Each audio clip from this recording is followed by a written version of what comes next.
Ciencia Fresca.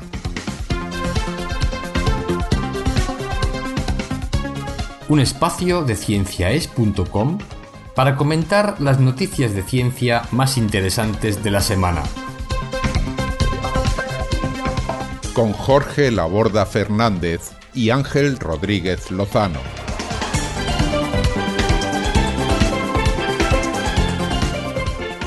Comenzamos Ciencia Fresca después de un periodo de descanso, no porque hayamos dejado de trabajar, sino porque hemos tenido a Jorge Laborda, que está ahí escuchándonos de invitado en Hablando con Científicos. Hola, Jorge. Hola, ¿qué tal, Ángel? Bien. Buena ciencia a todos. Pues buena ciencia a todo el mundo, y vamos a empezar, como siempre, hablando de dos noticias cada uno que tienen su reflejo, lógicamente, en otros tantos artículos que se han publicado en revistas de ciencia de primer orden y que vamos a intentar desarrollar. Creo que hoy me toca empezar a mí, ¿no? Sí. Bueno, no sé si me toca, pero así lo hemos decidido. Pero te toca, te ha tocado. Bien, pues voy a empezar con una noticia que nos lleva hasta el Sol. Pero nos lleva hasta el Sol para estudiar cómo se comporta y saber cómo es ese comportamiento comparado con el de otras estrellas similares al Sol. Es decir, nosotros, claro, estamos viviendo en este planeta que gira alrededor del Sol y dependemos de la cantidad de energía que el Sol está mandando a la Tierra continuamente. Pero el Sol tiene una actividad que varía con el tiempo. ¿Esa actividad, sería la pregunta, esa actividad es normal? ¿En estrellas similares al Sol es igual o no? Bueno, pues han estado estudiando un total de 369 estrellas similares al Sol, y ya explicaré cómo las han escogido, y resulta que no, que el Sol tiene menos actividad. Cuando hablo de actividad me refiero a variaciones de actividad que el resto de las estrellas estudiadas, así que no se sabe muy bien el por qué, pero daremos algunas opciones. Pues vaya, interesante. Ese es el primer artículo que vamos a desarrollar, y el segundo nos habla, en este caso, de la Tierra, de cómo varía el campo magnético terrestre, porque hay un artículo que se publica en Science Advances en el que unos investigadores de la Universidad de Harvard en Estados Unidos han utilizado lo que llaman un microscopio de diamante cuántico, y ya explicaremos cómo es ese microscopio. Bueno, pues sin más vale. Para estudiar, atención, cómo fueron los primeros movimientos de las placas tectónicas en la Tierra. O sea que un microscopio, digamos, entre paréntesis, cuántico, para explicar cómo se mueven las placas tectónicas, además, en los primeros momentos de formación de la Tierra. Ahí es. La verdad es que es impresionante. Sí. Muy bien, ¿y tú de qué nos vas a hablar, Jorge? Bueno, pues yo voy a hablar de algunas cosas que no son menos, quizás curiosas, primero, e interesantes e impresionantes también. La primera es la generación de plantas bioluminiscentes de manera autónoma, que han sido generadas por un grupo de científicos que lo han publicado en la revista Nature Biotechnology, o sea, digamos, naturaleza, biotecnología en Nature, ¿no? El grupo de Nature, de estas revistas en general tan importantes. Y el tema es interesante desde el punto de vista de que consiguen que la planta sea bioluminiscente, pero de manera autónoma, porque antes sí que se había conseguido plantas bioluminiscentes, pero les tenían que alimentar de alguna manera, les tenían que añadir alguna sustancia que luego la planta metabolizaba para emitir luz. En este caso no, la planta ella solita ya es capaz de generar todas las moléculas que en un ciclo metabólico, que luego contaremos brevemente, pues producen la luz. Y bueno, vamos a contar el interés que puede tener esto, tanto un interés científico para intentar estudiar mejor a las plantas, como un interés comercial, porque es posible que dentro de unos años veamos plantas luminosas en nuestros jardines o en fin, de manera ornamental, ¿no? Y está intentando comercializar esto. Entonces esa sería la primera noticia. Y la segunda noticia tiene también que ver con virus. Como estamos con los virus tan de moda, pues aprovecho para dar una noticia que no tiene que ver con el coronavirus famoso, sino con otro virus que es muy común, que nos infecta prácticamente a la mayoría de la población humana, el 70% más o menos estamos infectados. Es el virus del herpes simple, que es el que produce lo que yo llamo las morreras cuando te acatarras, es decir, esa inflamación de los labios, que se produce por este virus. Y de este virus se creía que tenía alrededor de unos 80 genes. Tiene, 152.000 letras, eso sí que se sabe, su genoma. Es, por ejemplo, mucho más grande que el coronavirus, que solo tiene 30.000. Este tiene 152.000, es un virus de ADN, no de ARN. Eso le permite a los virus tener muchos más genes. Bueno, se había estudiado mediante distintos métodos cuántos genes tenía el virus y se había determinado que tenía 80. Bueno, pues no es así y luego diremos cuántos genes se han descubierto nuevos de este virus y qué importancia puede esto tener. Y eso va a ser la noticia. Bueno, pues vamos a empezar con la primera de las investigaciones que voy a comentar y en este caso es una investigación que se acaba de publicar en la revista Science y que está firmada, entre otros, por Timo Reinhold y la investigadora colombiana Eliana Amazo Gómez, que investigan ambos en el Instituto Max Planck de Alemania. Como decía, vamos a viajar hacia el Sol. Es un viaje en el que, nos tenemos que apoyar en los datos que hemos ido consiguiendo a lo largo de mucho tiempo. Sabemos que el Sol es una estrella relativamente estable, bien para nosotros, porque el día que no lo sea vamos a pasarlo muy mal, pero no se sabe realmente si una estrella de estas características está dentro de la norma o no está dentro de la norma. Cuando hablamos de estabilidad del Sol, pues nos referimos a cómo va variando en el tiempo. Sabemos que, aparte de que tiene un campo magnético interior muy fuerte, cuando debido a una evolución de las propiedades internas del Sol, ese campo magnético emerge y sale a la superficie, se producen erupciones solares, se producen también manchas solares. Las manchas solares son manchas más oscuras que en un momento determinado, además, pues pueden hacer que nos llegue menos luz desde la estrella. Además, esas manchas van girando al mismo tiempo que gira el Sol, con lo que marcan cómo gira el Sol alrededor de su eje, y lógicamente hay periodos en los que hay más manchas solares que otros. De hecho, sabemos que hay un ciclo de 11 años. Sí. ¿Esto tiene que ver con fluctuaciones del campo magnético del Sol o estoy yo equivocado? Sí. Sí. Por eso decía que el campo magnético, cuando emerge en la superficie, se producen precisamente estas modificaciones y es debido a eso. Sí. Bien, pues eso es lo que ocurre en el Sol. Y hay un ciclo, decías que hay un ciclo de 11 años de manchas solares. Sí, hay ciclos de 11 años, también puede haber ciclos de mayor tiempo. De hecho, ha habido periodos en la historia de la Tierra en los que prácticamente casi han desaparecido, el famoso mínimo de Maunder, que ocurrió hace varios siglos. En fin, ha habido variaciones. Y que se cree que permitió la fabricación de los famosos Stradivarius. Sí, y además se cree también que provocó la pequeña edad de hielo. O sea que, efectivamente, hay una serie de cosas curiosas. De cosas curiosas. Pero para que me entere yo bien, quiero ver si estoy en lo cierto. Cuando hay más manchas solares, realmente hay menos luz, pero la actividad del Sol, la actividad magnética es mayor. O sea, el Sol estaría en el máximo del pico de actividad. Sí. Se producen erupciones solares y pueden arrastrar el campo magnético terrestre. En fin, ahora explicaré eso. Mira, el caso es que se lleva estudiando bastante tiempo el Sol, ¿no? Con misiones espaciales desde 1978, pero existen registros de manchas solares que nos llevan casi hasta Galileo, ¿no? Entonces, el número de manchas solares realmente, el decir que hay 20 o 30 no nos dice mucho si no sabemos la superficie, es decir, la extensión de esas manchas, porque puede haber una mancha muy gorda y producir un cambio de luz, pero sí nos dice si ha habido más actividad y cómo varía esa actividad. Y luego hay una forma de saber qué es lo que ha ocurrido en el Sol antes de ese tiempo. De hecho, conocemos cómo se ha comportado el Sol desde hace 9.000 años, y eso se hace a través de unos isótopos que se llaman isótopos cosmogénicos. ¿Qué es eso? Pues lo que ocurre con esto es que cuando llegan los rayos cósmicos son partículas, son radiaciones muy energéticas que llegan desde las profundidades del universo, cuando chocan con la atmósfera terrestre, pueden producir isótopos, es decir, pueden chocar con átomos por ejemplo, de nitrógeno y de oxígeno, y son tan energéticos que pueden arrancar a lo mejor unos protones, unos electrones y convertirlos en otras sustancias. Y concretamente se sabe que se crea, por ejemplo, el carbono 14,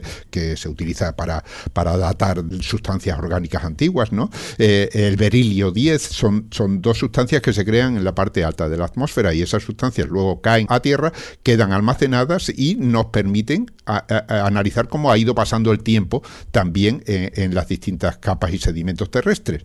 Esto es así, pero claro, ¿qué pasa? Que a nosotros nos protegen de esos rayos cósmicos la magnetosfera terrestre, es decir, sí, el campo magnético crea una especie de escudo alrededor de la Tierra que nos protege de parte de esos rayos cósmicos.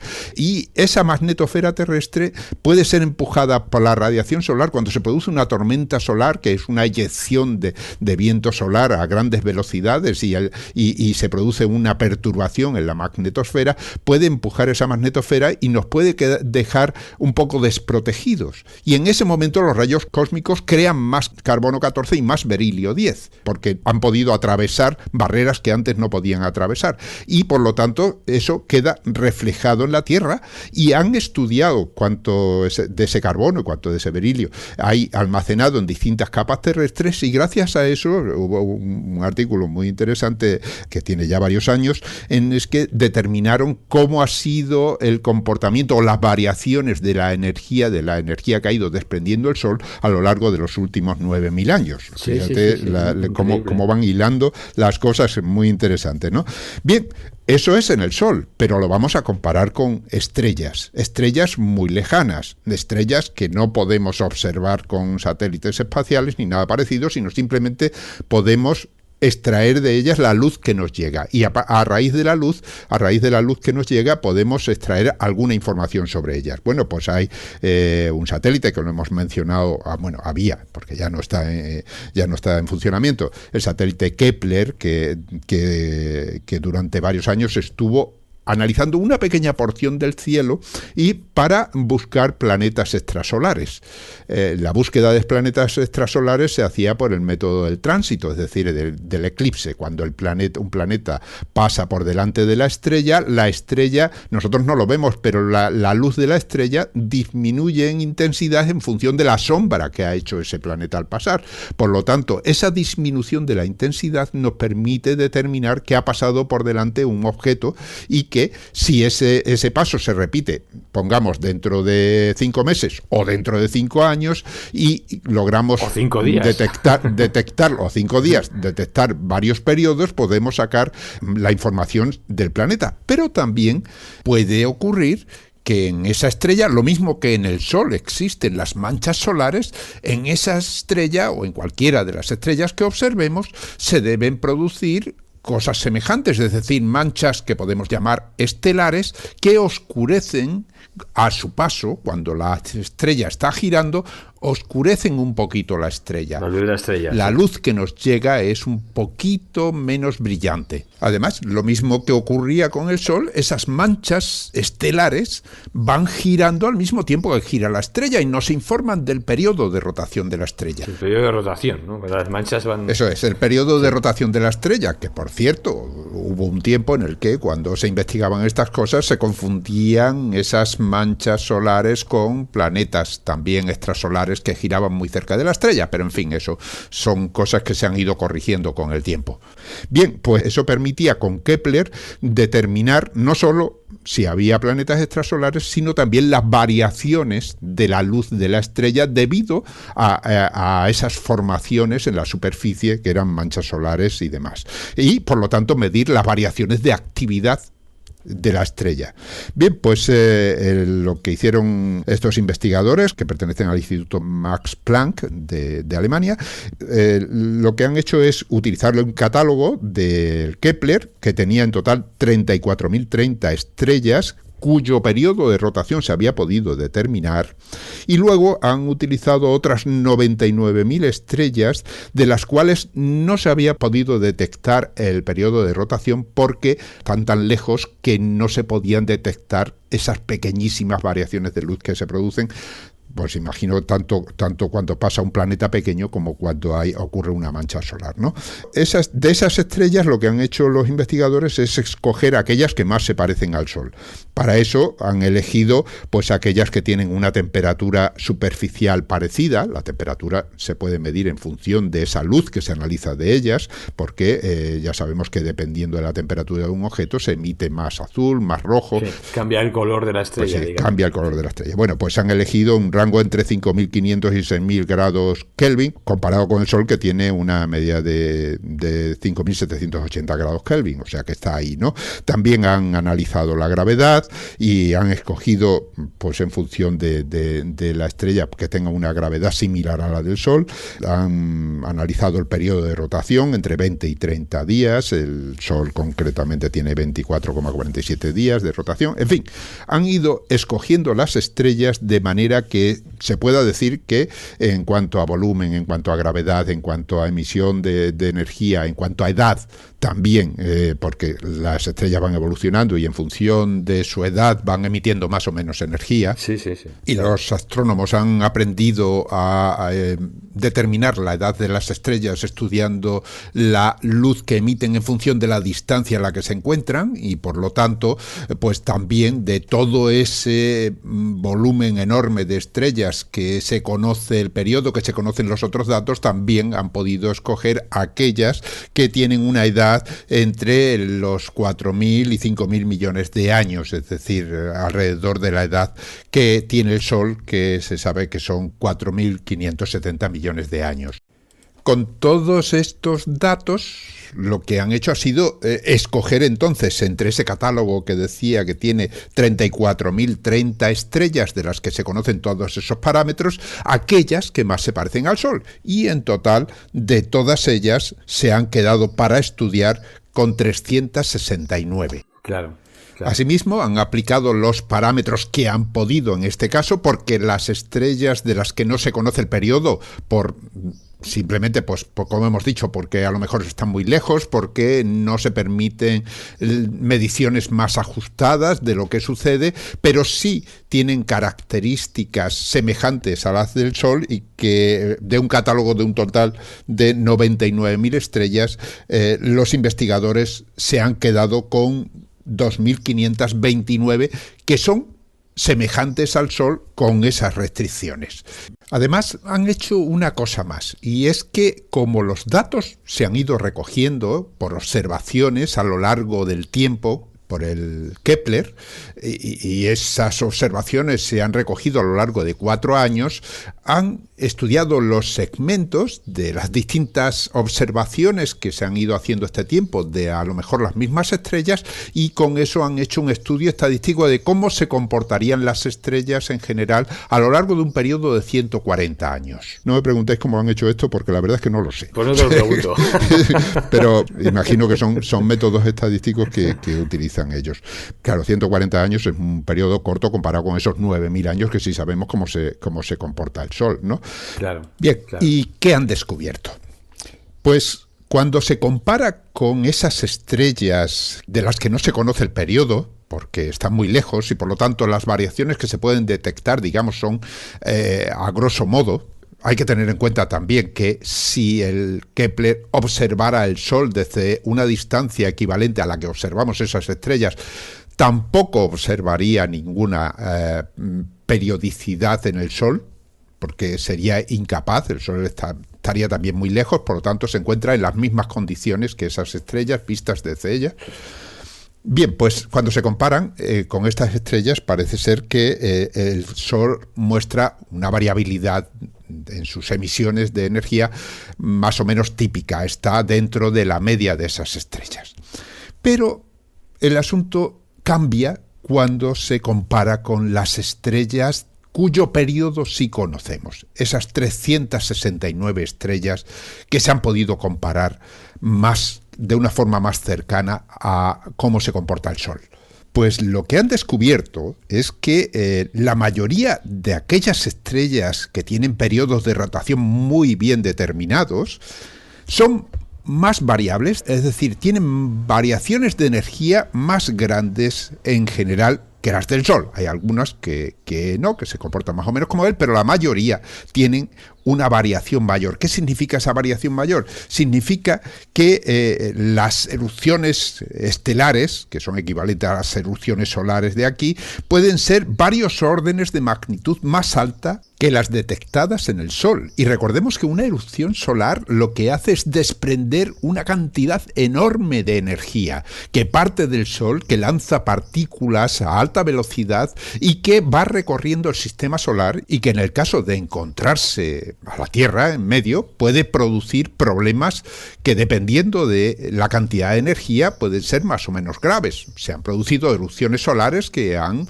provocado apagones en ciertas zonas de la Tierra, fundamentalmente Canadá y demás. Así que las erupciones solares son, digamos, exabruptos de nuestra estrella que pueden poner en problemas a los planetas que estén alrededor, en nuestro caso el Sol a la Tierra. Mira qué interesante. Cuando se comparan los últimos 140 años de actividad solar, en esas estrellas se habrían producido erupciones, es decir, liberaciones de energía, picos de energía muchísimo más potentes en algún momento de ese periodo que la máxima que se ha podido detectar en el Sol en ese tiempo. O sea que podría pasar que estuviera en un periodo particular de calma ahora que estamos nosotros aquí, y que en el futuro esa calma volviera a la normalidad, me refiero, fuera menos calmado de lo que es ahora, ¿no? Claro, ahí está el quid de la cuestión. Los investigadores hacen dos posibles interpretaciones de este resultado. Por un lado, dicen que puede que ese dinamo solar, es decir, ese comportamiento interno del campo magnético solar, y luego evoluciona hasta la superficie y crea esas erupciones, pues que está en estos momentos en un régimen de actividad más bajo, digamos, que esas estrellas que se están observando, y por lo tanto podría suceder que, como esos datos se han recogido y se han extrapolado solo a 140 años, pues que ese periodo sea normal en las estrellas y simplemente sea cuestión de esperar tiempo suficiente para que a lo largo de más tiempo esté en unos determinados momentos más activo, y que simplemente lo hayamos encontrado en un periodo de una actividad más baja. Sí, hemos mencionado lo del mínimo de Maunder. Cuando hacen la distribución de posibles valores de actividad, se dan cuenta de que aunque las estrellas periódicas presenten mayor actividad, las estrellas en las que no se han podido detectar el periodo sí muestran que tienen una cantidad de energía y de actividad similar a la del Sol. Yeah. Puede ser que en sí las estrellas estén también en periodos semejantes al del Sol, pero también puede ocurrir que simplemente no tengamos instrumentos necesarios para hacer esas mediciones.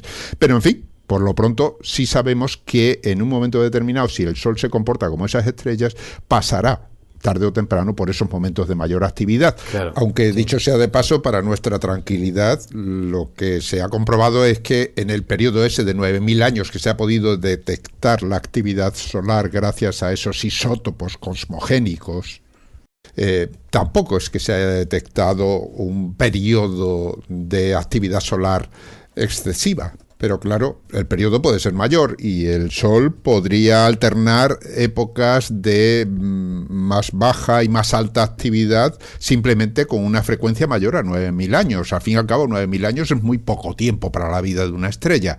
Claro. Sea como sea, si eso fuera así y viene un periodo de alta actividad, eso puede plantear problemas muy importantes, que esperemos que no ocurran. Desde luego que no. Si estamos ya con un calentamiento global generado en la propia Tierra, pues solo nos falta ahora que venga un calentamiento global ya generado también en el Sol. Así que, sí, en fin. Esperemos que no se produzca en los próximos siglos. que tarde en producirse. Sí, esperemos. Muy bien. Muy bien, pues hasta aquí la Bueno, noticia. pues vamos a seguir hablando de luz, ya que estábamos hablando de estrellas que nos dan la luz. Vamos a hablar de otro tipo de luz, el de la bioluminiscencia. Y la noticia, como decía, se trata de que han generado pues unas plantas que son bioluminiscentes, es decir, emiten luz ellas solas, de manera autónoma. Obviamente lo han hecho, claro, por modificaciones genéticas, ¿no? Que ahora vamos un poquito a contar. Pero antes me gustaría explicar un poquillo qué es esto de la bioluminiscencia y para qué sirve esto, por qué existe, ¿no? Y esta es la capacidad, la bioluminiscencia es la capacidad que tienen algunos seres vivos pues para emitir luz, claro. O sea, se emite como consecuencia de resultado, o sea, el resultado de una serie de reacciones metabólicas. Son reacciones químicas, que por tanto son también reacciones químicas, y por eso la bioluminiscencia no es más que un tipo de quimioluminiscencia que tiene lugar en los seres vivos. Y esta quimioluminiscencia son reacciones químicas, normalmente de oxidación-reducción, que como resultado de que cada reacción química tiene que ver con cambio de electrones aquí y allá, reorganización de electrones en los orbitales, en algunos casos se produce una emisión de un fotón debido efectivamente a esos cambios de electrones de orbitales de unos a otros orbitales en la molécula nueva que se produce en la reacción química, y ese fotón pues es evidentemente emitido y da luz.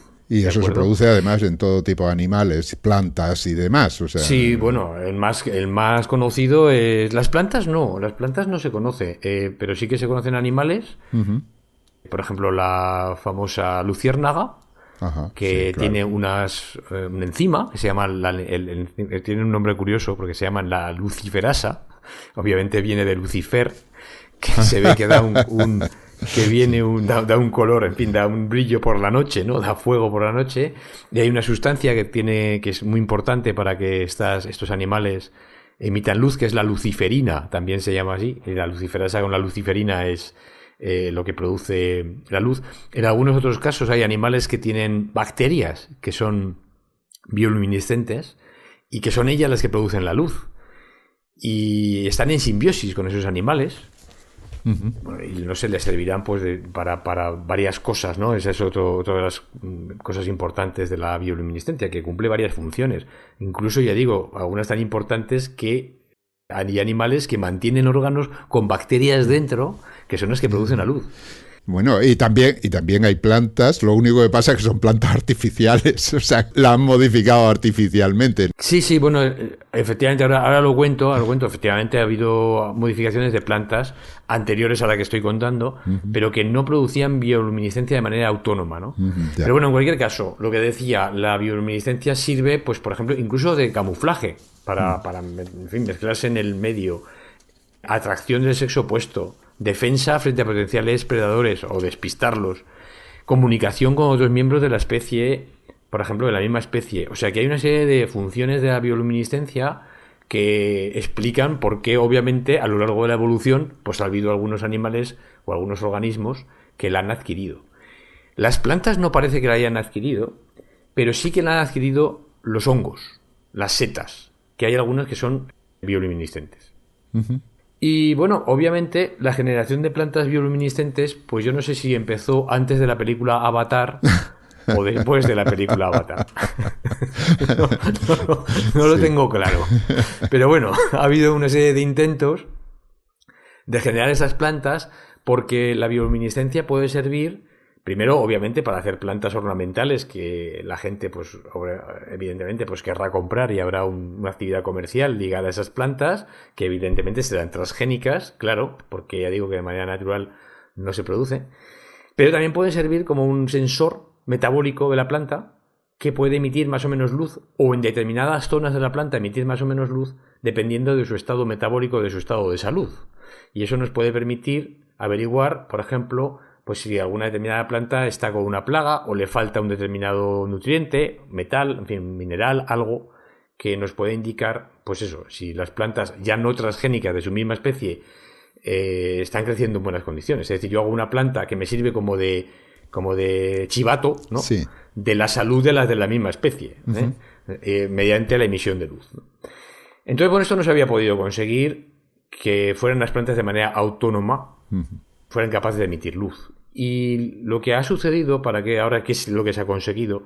Es que hace más de un año, un poquito más de un año, se vio, bueno, ya se conocía, que había hongos bioluminiscentes, setas. Las setas no son plantas, no hacen fotosíntesis.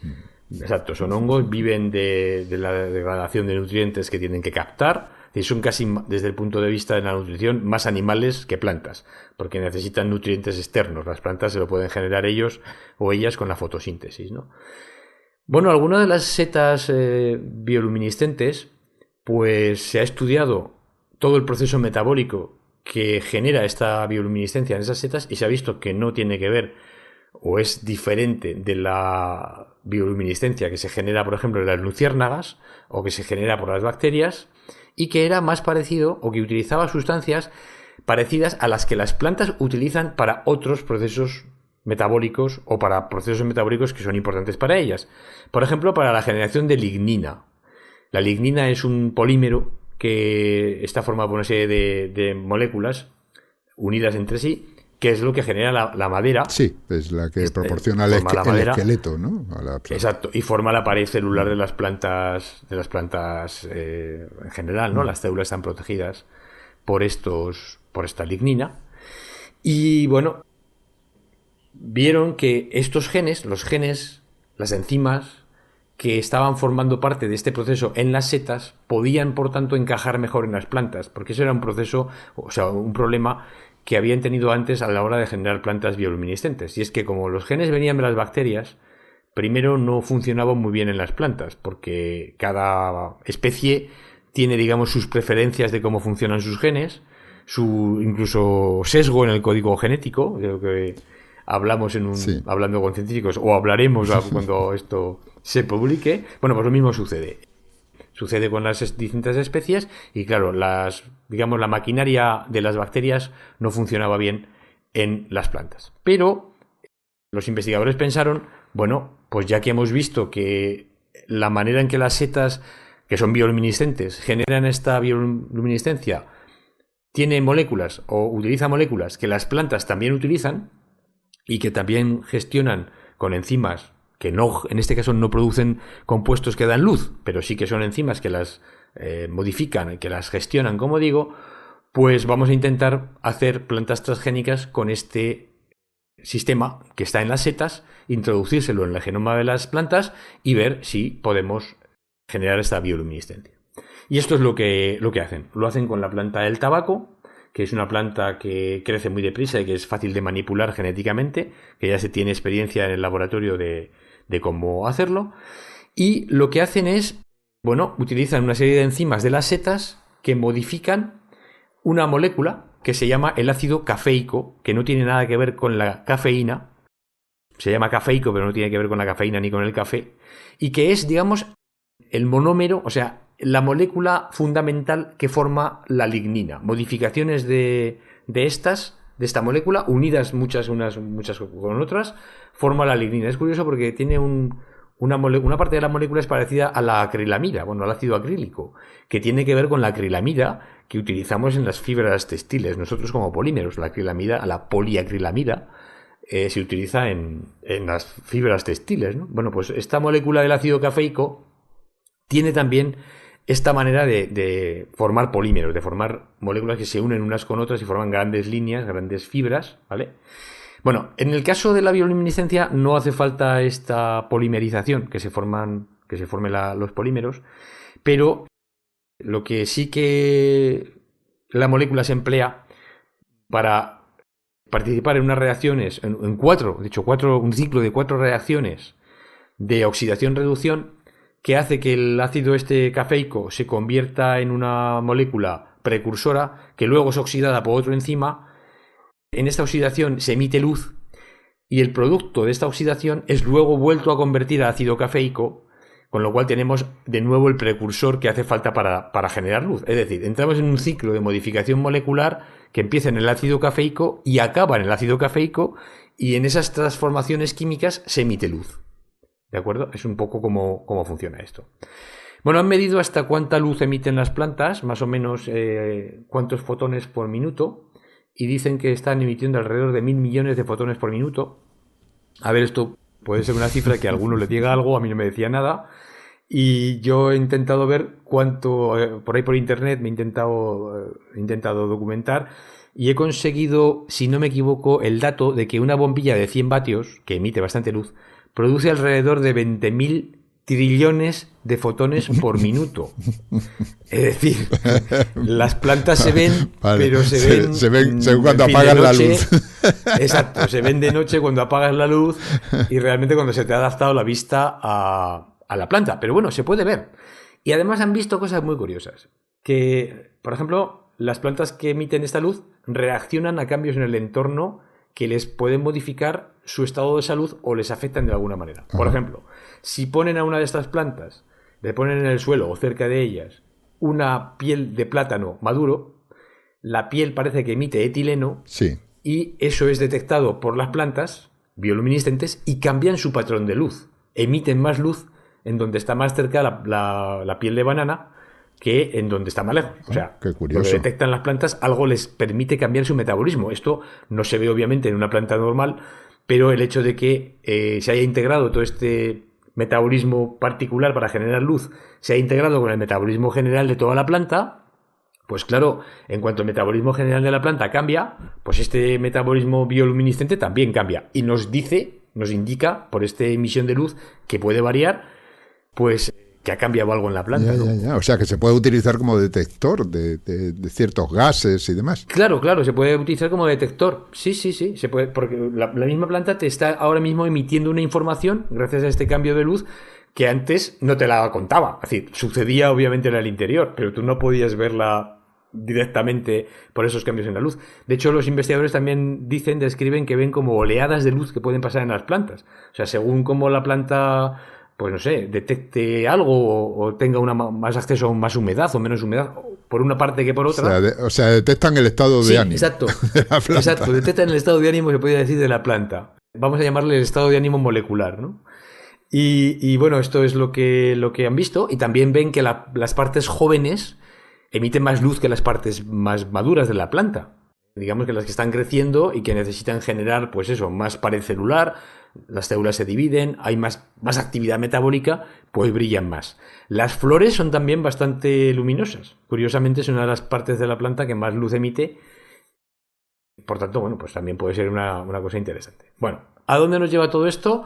Pues nos lleva solo a dos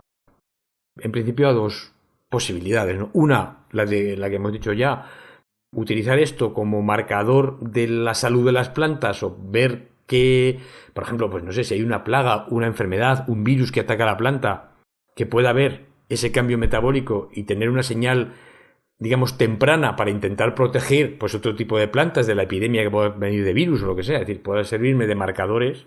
Esa sería una posibilidad, que posiblemente no sea la única desde el punto de vista de la utilidad, digamos, más científica de esta nueva técnica. Y la otra, que ya están intentando comercializarla, pues la generación de plantas transgénicas, no ya de tabaco, sino de lo que sea, rosas, en fin, gladiolos, etcétera, que sean bioluminiscentes y que además de que nos den los colores muy brillantes cuando hay luz del sol, que es evidentemente mucho más brillante todavía que la bombilla de 100 vatios, o sea que no vamos a ver el color de la planta, la bioluminiscencia no la vamos a ver de día, pero sí que de noche pues vamos a poder tener un jardín bioluminiscente que puede ser pues parecido al de la película de Avatar, ¿no? ¿Por qué no? Dios mío, nos estamos volviendo locos, francamente. Totalmente de acuerdo. Si no lo estamos ya. Exacto. Bueno, yo te digo que es de lo primero, la noticia es de lo que más mencionaban, ¿no? Se ha generado una empresa para comercializar pues las plantas como ornamento. Y evidentemente mercado para ello seguro que va a haber, y es posiblemente pues la ganancia comercial del tema más interesante, ¿no? Pero ya digo que afortunadamente no debe ser el único uso para estas cosas. Y bueno, habrá que esperar también a lo mejor a nuevas posibilidades, nuevos avances en que modificarán esto y podrán hacer pues una bioluminiscencia pues a la carta, ¿no? O sea, se producirá bioluminiscencia si le doy a la planta tal y no se producirá si no le doy tal cual, o sea, tal sustancia o tal otra, ¿no? Y se producirá de un color por aquí y de otro color por allá. Entonces, bueno, un poco la noticia en que, bueno, me ha parecido muy curiosa y que puede pasar que efectivamente en el futuro pues tengamos esas plantas en nuestras ciudades, los jardines, etcétera. Yo no creo que haya pinos bioluminiscentes ni árboles grandes, pero sí plantitas pequeñas con flores, pues es posible que las veamos en unos años. Y nada, ahí queda la noticia. Muy bien, pues ahí queda la noticia. Así que, si te parece, vamos a cambiar ahora de tema. Vamos a quedarnos en la Tierra. Esta vez no voy a invitaros a viajar por ahí, por el firmamento. El tema que voy a desarrollar se ha publicado recientemente en la revista Science Communications por Alec Brenner y Roger Fu y otros de la Universidad de Harvard. Y lo que cuentan estos investigadores es cómo han investigado el movimiento de las placas tectónicas sobre la Tierra, pero no ahora, sino hace más de 3.200 millones de años, es decir, en los primeros momentos en los que la superficie de la Tierra, digamos, se solidificó y empezó a moverse. Y lo han hecho utilizando un método y unos aparatos muy concretos. Es decir, lo han hecho analizando qué huellas quedaron en esos sedimentos que se produjeron en aquellos momentos, en aquellas capas de tierra tan antiguas, y han detectado ahí, gracias a un método de investigación que se llama paleomagnetismo, es decir, al estudio de ciertas sustancias que quedaron atrapadas en el terreno, en la tierra de aquellos momentos, que son sustancias que al ser magnéticas quedaron orientadas por el campo magnético terrestre de entonces y, por lo tanto, conservan información de lo que ocurrió en aquellos momentos. Eso es lo que iba a decir, exacto. Son como las pequeñas agujas de las brújulas, ¿no? Que cambian de dirección. Exacto. Pues es como si tienes una brújula en un momento determinado, ahora está apuntando al norte, rompemos el cristal, le echamos tierra encima, esa aguja sigue marcando esa dirección, aunque el campo magnético de la Tierra cambie. Pero si sabemos que el campo magnético cambió hace 780.000 años, porque creo que es uno de los cambios, pues y encontramos que ese análisis de esa orientación de esas pequeñas microagujitas que existen en el sedimento varía de un punto a otro del sedimento, pues sabemos que ahí se ha producido y sabemos que esa es la edad de ese lugar. Y esto cambia el campo magnético, obviamente, sin cambiar la orientación de la Tierra. O sea, el polo norte no es que pase a ser el polo sur. La Tierra sigue girando normalmente. Digamos, el norte sigue al norte, aunque el polo sea el sur. No sé si me explico con claridad. El campo magnético cambia, pero la Tierra no cambia, no se da la vuelta, vamos. Exacto. Claro, algo tiene que pasar allí en el núcleo de la Tierra para que haya este volteo, ¿no?, del campo magnético, algo que a mí siempre me ha fascinado. O sea, desde que me enteré de que esto pasaba, pues digo, bueno, ¿y esto cómo pasa? Porque claro, ¿qué pasa? Que se da la vuelta el núcleo de arriba abajo, pero el resto de la Tierra no. La verdad es que no lo sé, pero bueno, me parece fascinante. No, la verdad es que al final los campos magnéticos se generan por corrientes eléctricas, entonces ahí no tiene por qué haber un cambio general de la materia, de toda la materia, sino simplemente basta con que unos electrones cambien de dirección para que el campo magnético cambie. Por lo tanto, ahí esa es la diferencia. En cambio, los polos geográficos... Eso tiene que darse la vuelta a la Tierra, sí, eso no van a cambiar. Los polos geográficos también cambian, pero no se dan la vuelta completa, de tal manera que el polo norte pase a ser el polo sur.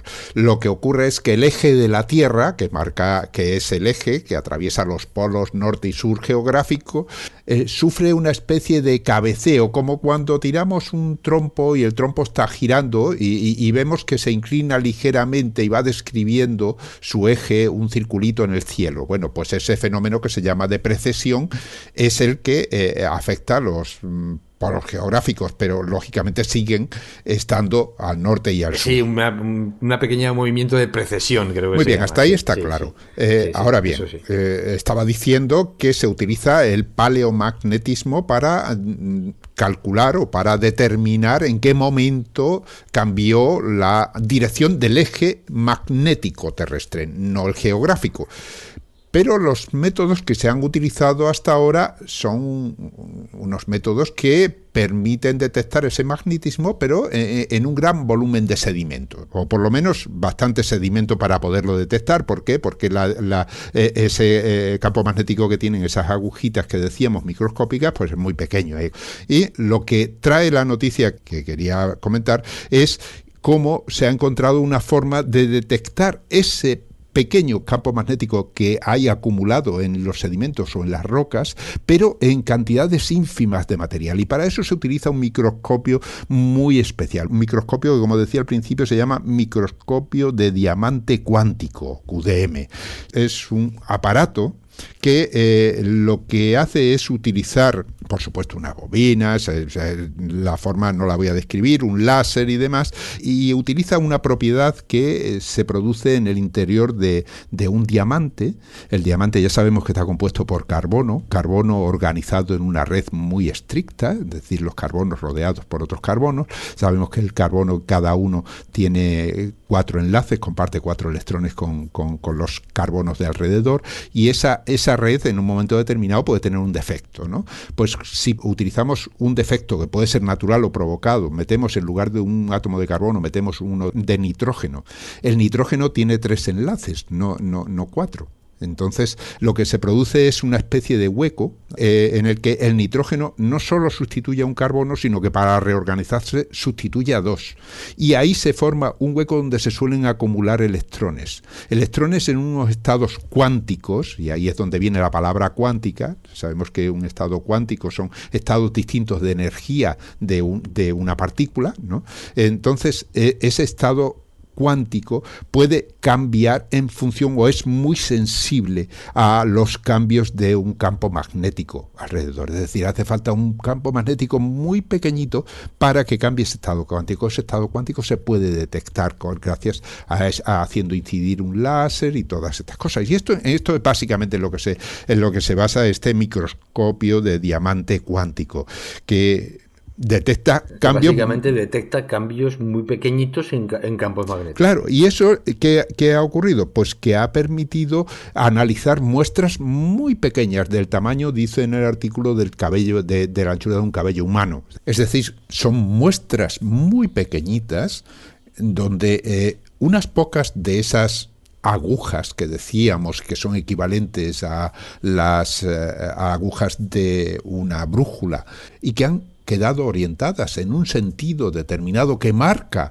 la dirección del campo magnético terrestre en el momento en el que quedaron atrapadas, pueden ser ahora detectadas y medida la dirección con este microscopio de diamante cuántico.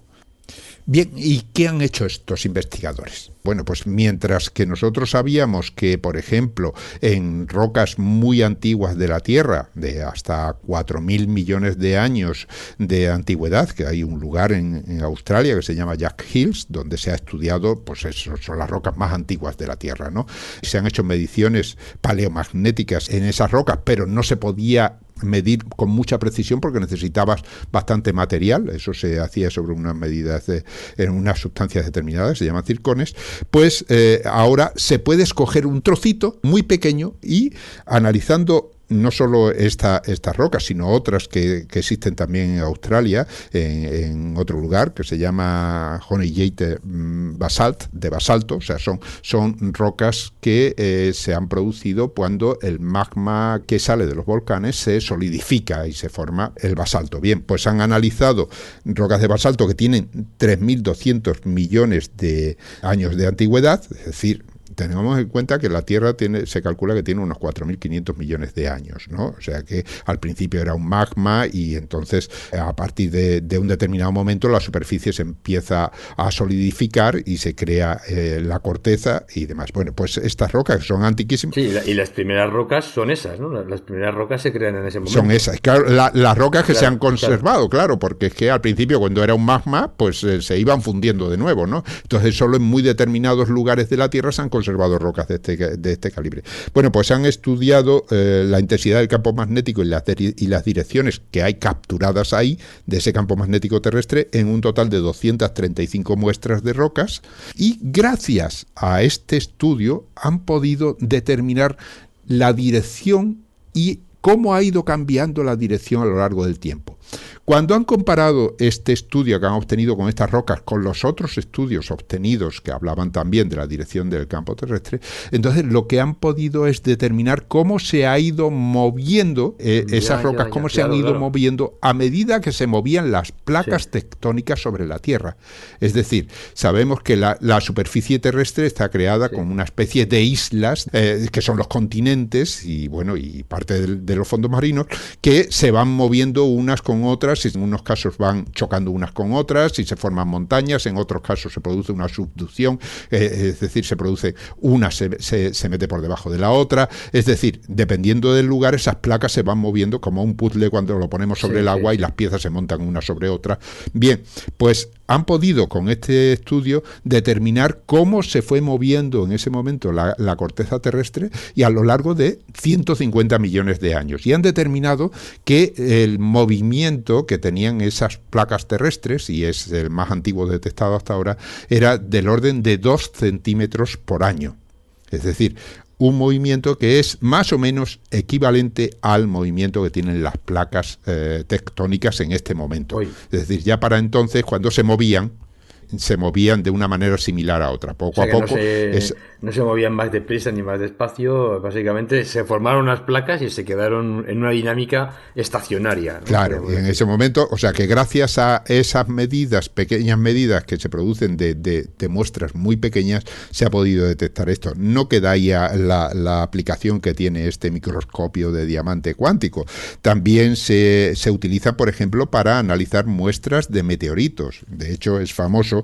Hace poco se dio a conocer que había un meteorito que contenía una especie de gota cristalizada dentro, de hecho salió en muchos medios de comunicación, y que se sabe que probablemente llegó desde un lugar más allá de Júpiter. Bueno, pues analizando esa gotita se ha podido determinar, gracias a este microscopio, que hace 4.600 millones de años existía ya una especie de magnetismo en este caso del sistema solar, que jugaba un papel importantísimo en la formación de los planetas. Entonces, es decir, que además de la gravedad, que es el elemento fundamental que va a aglutinar las distintas partículas para crear los planetas y formar el sistema solar, hay que tener en cuenta, dice el artículo, el magnetismo, porque ese magnetismo ya existía entonces y puede, lógicamente, mover ciertas partículas de hierro y demás que son susceptibles de magnetizarse.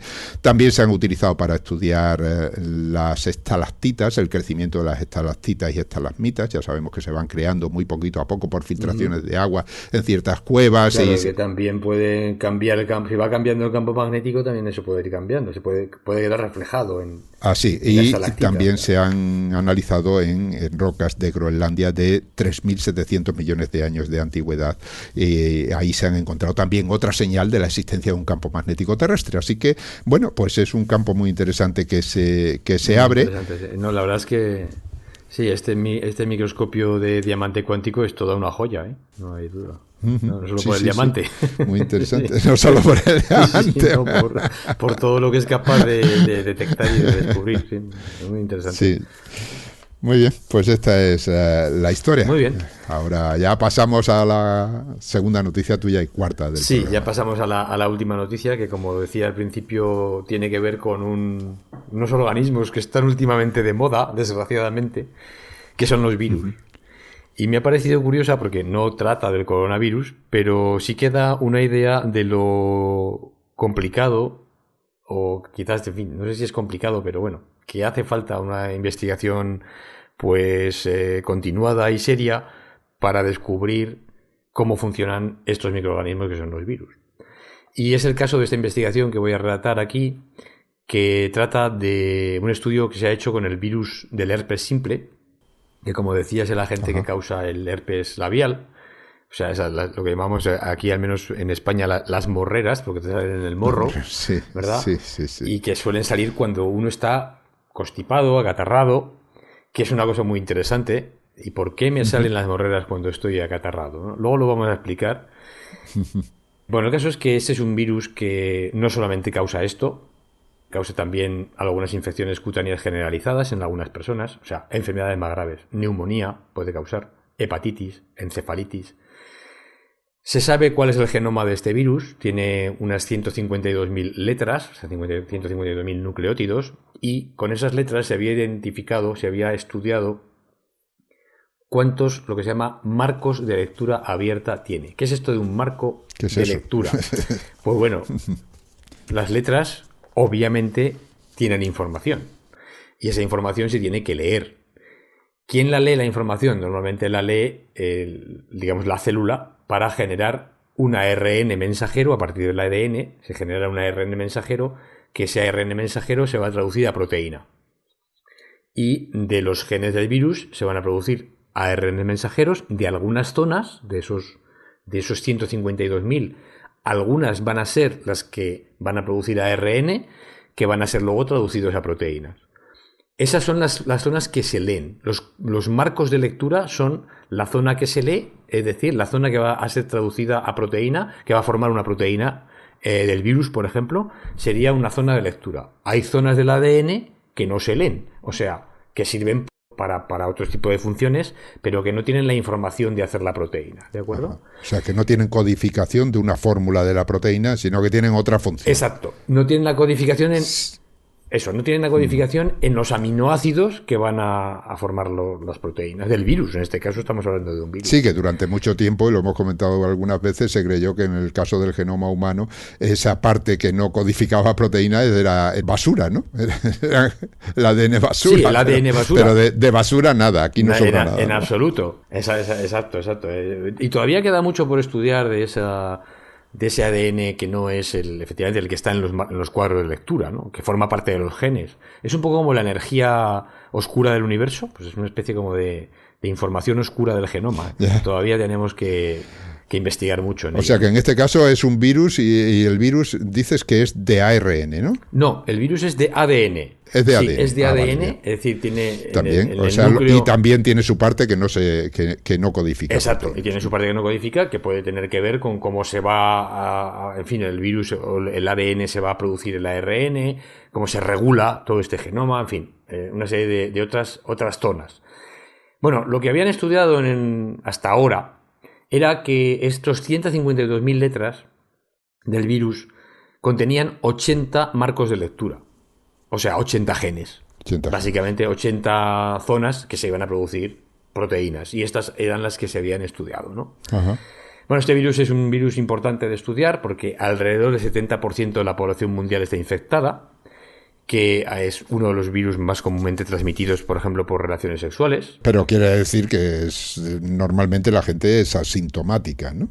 Sí, bueno, no solo es asintomática, sino que el virus se ha integrado en el genoma, pero se ha integrado en unas células que suelen ser unas células neuronales del ganglio, el ganglio que inerva al labio, el ganglio con el nervio trigémino que se llama, y el virus, una vez que nos ha infectado a través de por ejemplo, pues eso, dándole un beso a alguien o teniendo un contacto con alguien que está infectado con el virus, que está en ese momento generando esas morreras que hablábamos antes, ¿no? O sea, ese herpes labial, el virus entra, si te infecta, puede entrar en un estado que se llama estado de latencia. Es decir, el ADN está dentro de las células, pero no está produciendo las proteínas del virus, con lo cual no se producen partículas de virus y el virus no es infeccioso.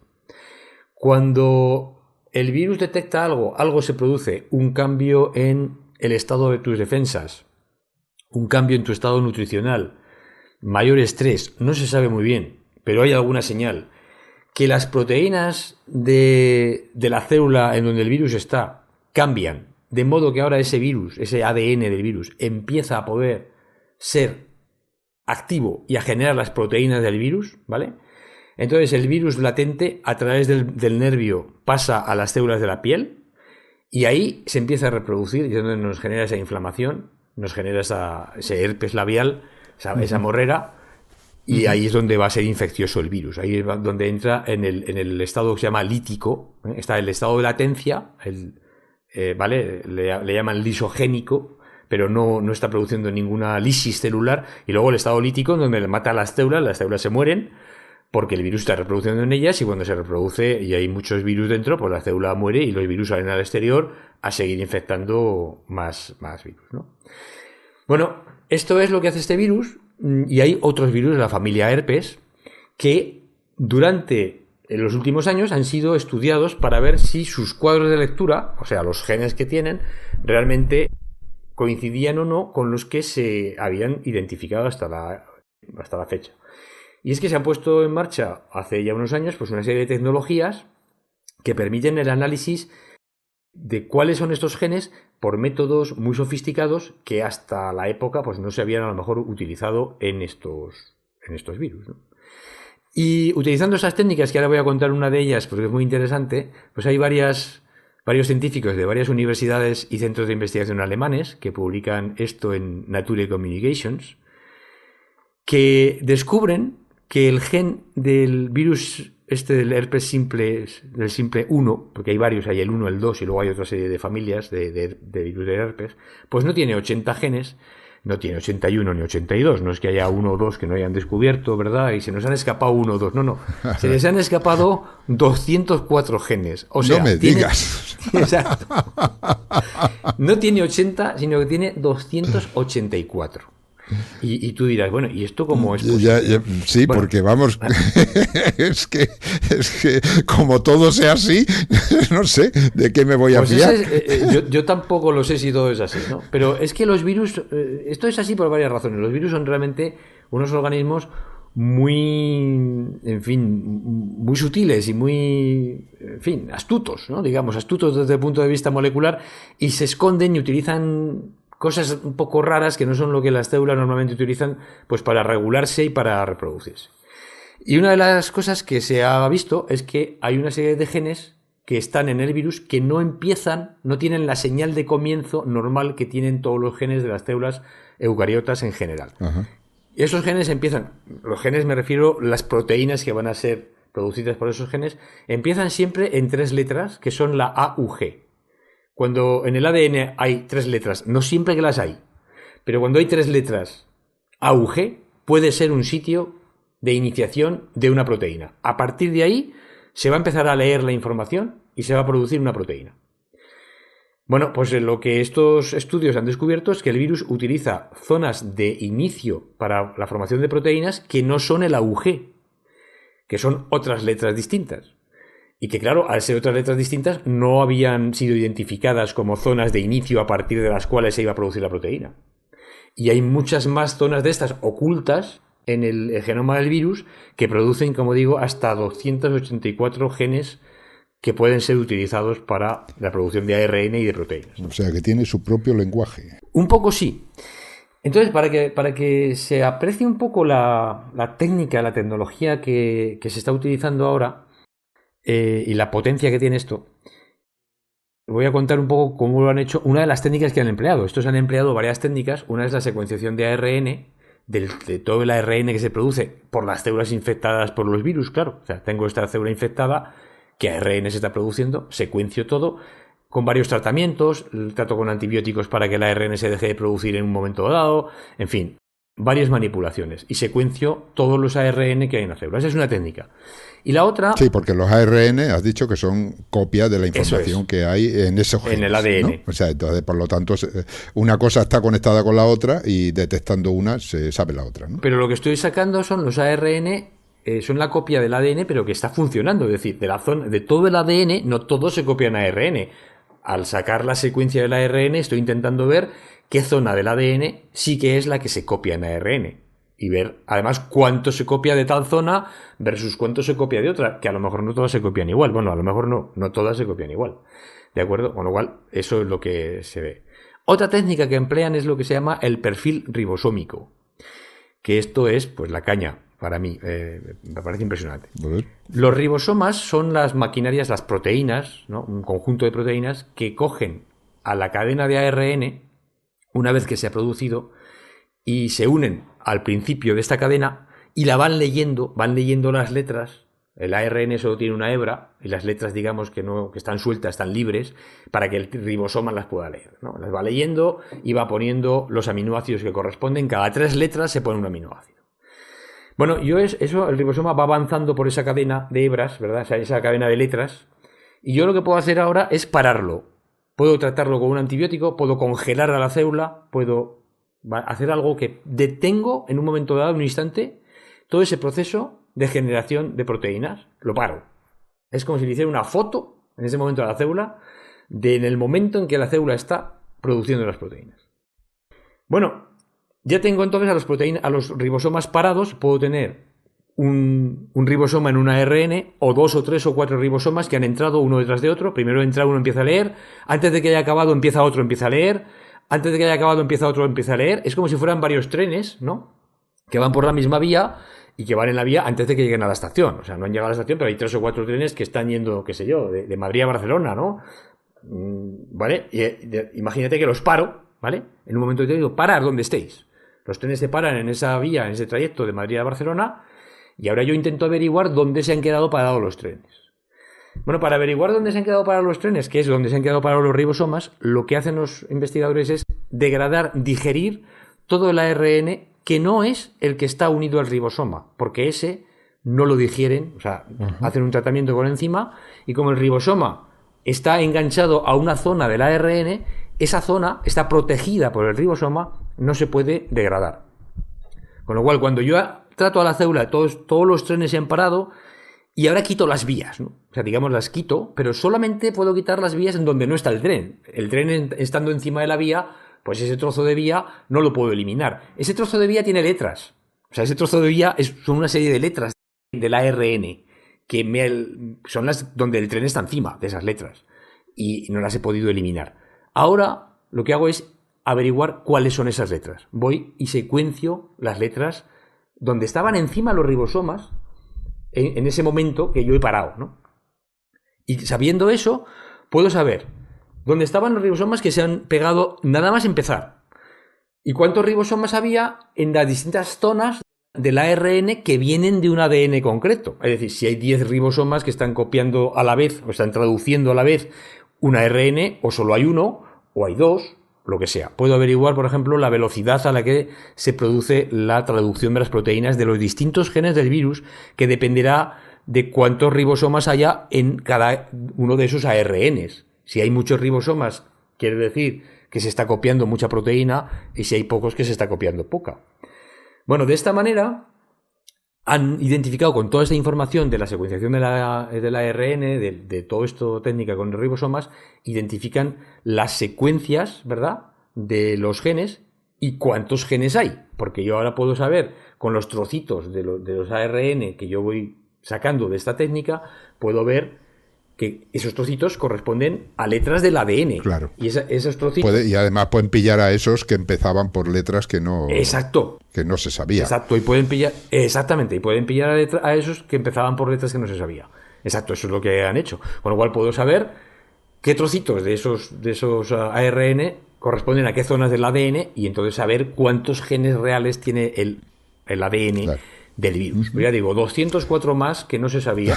Algunos son muy pequeñitos, pueden ser péptidos, pueden ser ARNs que regulan otras cosas. O sea, se abre un nuevo mundo de investigación para este tipo de virus. Sí. Han hecho una página web, estos investigadores, donde ponen toda esta información a disposición de la comunidad científica para que puedan identificar qué genes son, sacar información y, bueno, si quieren empezar a investigar sobre ellos, pues no sé, ahí puede haber algún tipo de gen que puede ser una nueva diana terapéutica para un antiviral. O sea, claro, yo no sabía que había ese gen, el virus lo tenía. Si no lo sé, ni siquiera se me ocurre generar un fármaco contra eso o intentar evitar que eso funcione de alguna manera. Ahora ya podré intentarlo hacerlo. Sí, y la está generando conocimientos, lógicamente. Claro, que luego podemos utilizar.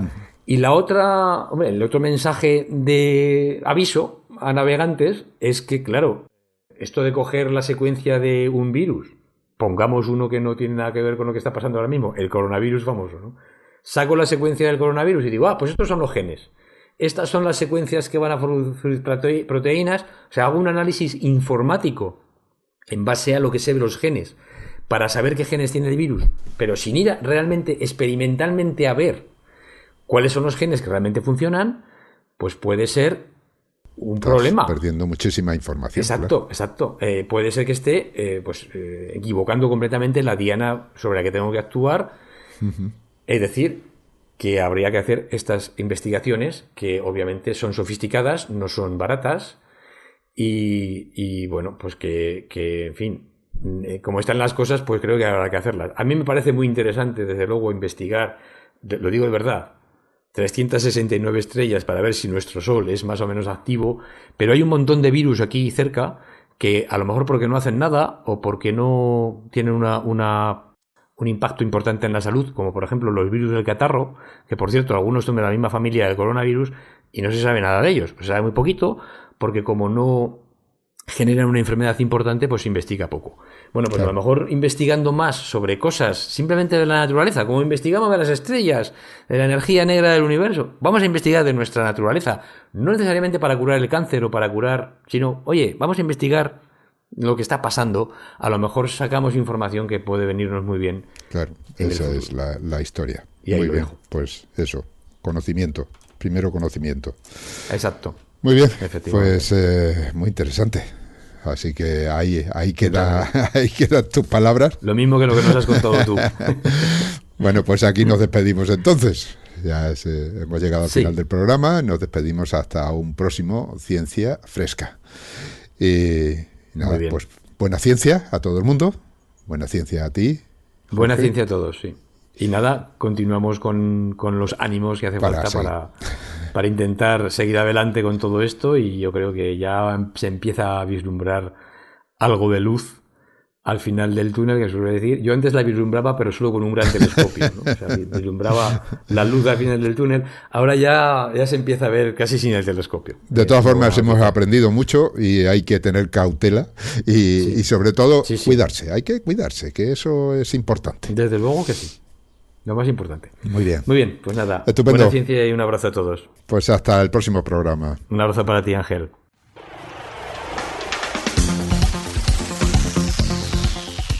Han escuchado ustedes Ciencia Fresca. Un programa de cienciaes.com elaborado por Jorge Laborda Fernández Y Ángel Rodríguez Lozano.